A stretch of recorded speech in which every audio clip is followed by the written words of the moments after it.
नमस्ते madam. नमस्ते. नाव सांगा madam तुमचं. नजमा हमीद शेख. कुठून आलात? पुण्याहून आलो आम्ही.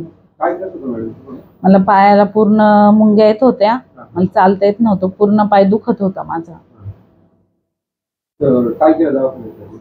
आम्हाला मी एका कंपनीत जॉब करते, तिथे मला अचानक त्रास झाला, तर मला कंपनीने तसं हॉस्पिटलमध्ये घेऊन गेले. मी 2-3 दिवस ॲडमिट होते. त्याच्यानंतर मला त्यांनी MRI करायला लावला. आम्ही MRI केला 3ऱ्या दिवशी. मग त्यांनी आम्हाला म्हणले तर ऑपरेशन करायला लागेल तुम्हाला. तर आम्ही जरा घाबरलो, ऑपरेशन करायचं म्हणलं तर मग आम्ही नाशिकला, आमचे चुलते राहतात, त्यांना रिपोर्ट पाठवले, भावाला पण पाठवले. त्यांनी नाशिकमध्ये चांगल्या हॉस्पिटलमध्ये रिपोर्ट दाखवले, पण सगळ्यांनी आम्हाला ऑपरेशन सांगितलं. भावानी पण पिंपळगावमध्ये दाखवले, पण तिथं पण आम्हाला ऑपरेशनच सांगितलं. हो, करायलाच लागल म्हणले.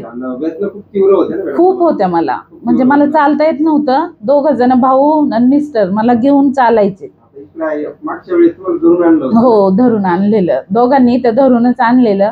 आणि त्यावेळेस आम्हाला त्याच्या मित्राने इथला ॲड्रेस दिला, आम्ही इथं आलो, नंबर लागला आमचा. आणि ज्यावेळेस म्हणजे आम्ही इथं आलो तर मला असं धरूनच इथं आणलेलं आणि इथे करून मग तर त्याने ज्यावेळेस ट्रीटमेंट दिली मला, तर एकदम म्हणजे चांगलं, मला एकदम व्यवस्थित वाटायला लागलं की मी उठून बसले अचानक आणि सांगितलं पण की मला जरा बरं वाटतंय. आणि मग चालत गेले ना? हो, मग मी इथून चालत गेले. भाऊ मला बघतच होता, त्याला वाटलं आता पकडायला जायला लागेल, पण नाही. मी माझी तू चालत आली का म्हणलं हो. तो त्रास नाही होते म्हणलं नाही, मला एकदम बरं वाटते, एकदम आराम पडलाय मला. म्हणतो खरंच. त्याने लगेच पटकन घरी फोन करून सांगितलं की ती स्वतः चालत आली.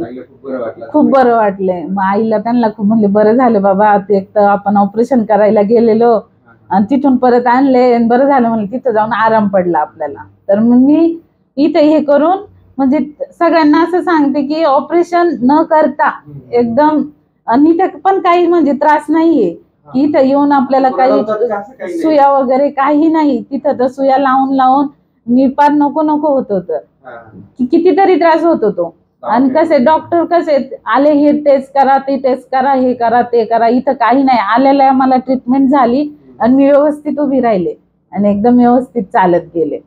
मला तिथं काही त्रास झाला नाही. तर ऑपरेशन थिएटर मधून परत आला? हो, ऑपरेशन थिएटर मध्ये परत.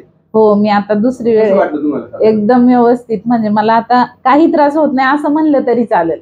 100% आराम पडलाय मला. नाही, अजिबात नाही. मी तर सगळ्यांना सांगते की कोणी ऑपरेशन करू नका, बिनधास्त इकडे या डोळे झाकून. हो, बघितलेत ना, आमच्या शेजारीच आहेत, त्यांचं आता ऑपरेशन झालंय आणि आम्ही त्यांना विचारलं पण की आता आमचं ऑपरेशन करायला सांगितलं आम्हाला. आम्ही त्यांना विचारलं की आम्ही काय, तर त्यांनी आम्हाला स्वतःहून सांगितलं की तुम्ही ऑपरेशन करू नका, कारण त्यांनी ऑपरेशन करून आम्ही बघतोय की ते 6 महिने झाले जागेवरती नाही उठले. 6 महिने झाले जागेवरती आहे. त्याच्यामुळे आम्ही पण घाबरलो की ऑपरेशन करून परत. हो, कोण उठू शकतं, कोण नाही उठणार. कुणाला 6 महिने, कुणाला 8 महिने, कुणाला वर्ष.